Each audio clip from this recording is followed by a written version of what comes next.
नमस्कार, दर्श न्यूज देख रहे हैं आप और मैं हूं आपके साथ दक्षा प्रिया। तो आज नीतीश कैबिनेट की बैठक रखी गई थी और इस बैठक में कई अहम एजेंडों पर मुहर लगी है। करीब 18 एजेंडों पर इस बैठक में मुहर लगी है और सबसे अहम एजेंडा जो है वो हम पहले आपको बताते हैं।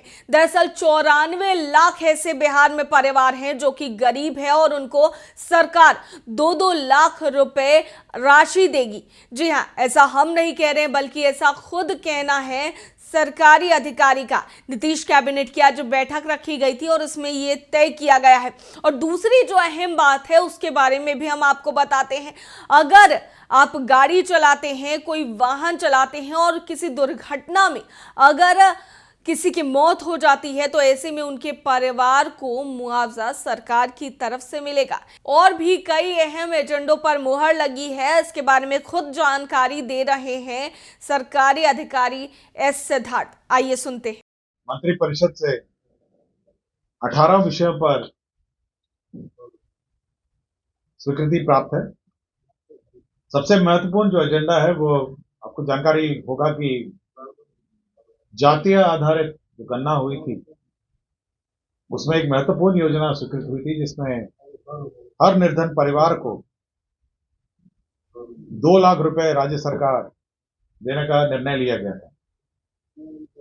इसके अंतर्गत 94,33,312 लोगों को 2 लाख रुपए की दर से विभिन्न योजनाओं के लिए जो लघु योजना है, बिहार लघु उद्यमी योजना के अंतर्गत राशि देने का निर्णय हुआ था।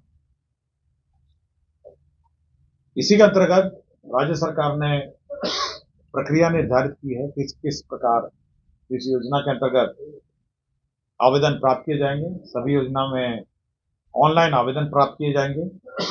साथ ही साथ इस प्रक्रिया में जो उद्योग लगाए जा सकते हैं, करीब 62 उद्योग हैं जो इसमें चिन्हित किए गए हैं, जिसमें हैंडीक्राफ्ट है, टेक्सटाइल हॉजरीज है, विविध उत्पादन है, सर्विस सेक्टर है जैसे सैलून है, ब्यूटी पार्लर है, ढाबा है, लॉन्ड्री है, राजमिस्त्री है, रिपेयर मेंटेनेंस की है, electrical and electronic based industry है, ग्रामीण अभिकरण है, डेली कंज्यूमर के आइटम्स हैं, कंस्ट्रक्शन इंडस्ट्रीज है, वुड है, फर्नीचर है, फूड प्रोसेसिंग। तो 62 प्रकार के उद्योग हैं जिसके लिए जो चिन्हित किया गया था, जिसमें 2 लाख के दर से राशि दी जाएगी। ऑनलाइन आवेदन प्राप्त किए जाएंगे और जो आवंटन है उसके आलोक में जो यह इसका लक्ष्य निर्धारित किया जाएगा और साथ ही साथ यह लाभों का चयन किया जाएगा। इसके लिए एक कमेटी भी बनी है, राज्य स्तरीय अनुश्रवण कमेटी, जो अपर मुख्य सचिव, प्रधान सचिव, सचिव उद्योग विभाग के अध्यक्ष है। और यदि कोई उद्योग इसमें छूट गया हो तो वो भी जोड़ ये राज्य स्तरीय अनुश्रवण समिति कर सकती है। तो 94,33,312 का चयन हुआ है। रुपए से ज्यादा आमदनी आपकी नहीं होनी चाहिए महीने। यही मानदंड था जब ये चिन्हित किए गए थे। और रैंडमाइजेशन, रैंडम आधार पर इनका चयन होगा। जो भी अगर सपोज लक्ष्य से ज्यादा अगर आवेदन प्राप्त होंगे तो रैंडम आधार पर इनका चयन होगा। और 62 प्रकार के उद्योग हैं जिसके अंतर्गत राशि दी जाएगी। ये पूर्ण रूप से सब्सिडी, इसमें लोन और सब्सिडी नहीं है, पूर्ण रूप से आपको 2 लाख रुपए दी जाएगी या 3 किस्तों में दी जाएगी। नहीं, सरकार वापस नहीं लेगी, इसमें 3 किस्तों में दिया जाना है। मैं किस्त बता देता हूं। इसमें प्रथम किस्त जो होगा परियोजना लागत का 25% होगा, द्वितीय किस्त जो होगा 50% होगा और तीसरा किस्त होगा 25%। ठीक है।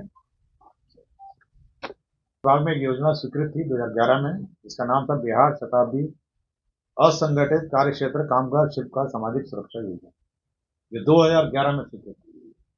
और इस योजना के अंतर्गत जो हमारे असंगठित मजदूर हैं, जैसे रेड़ी चलाते हैं, रिक्शा चलाते हैं, जो असंगठित मजदूर हैं, कामगार शिल्पकार हैं, लेबर है, प्लम्बर है, मिस्त्री है, इलेक्ट्रीशियन है, यानी जो असंगठित क्षेत्र में है, जो किसी कंपनी या किसी औद्योगिक संस्था में कार्यरत नहीं है, किंतु अपना व्यवसाय अपने करते हैं, उनके असामयिक मृत्यु, उनकी अचानक मृत्यु उनकी नॉर्मल मृत्यु, और यदि वो स्थायी रूप से अपंग हो जाते हैं तो उनके लिए राशि निर्धारित की गई। तो जो मृत्यु के लिए जो राशि थी, दुर्घटनाग्रस्त मृत्यु के लिए, वह 1 लाख थी। अब 1 लाख को बढ़ा के 2 लाख कर दिया गया।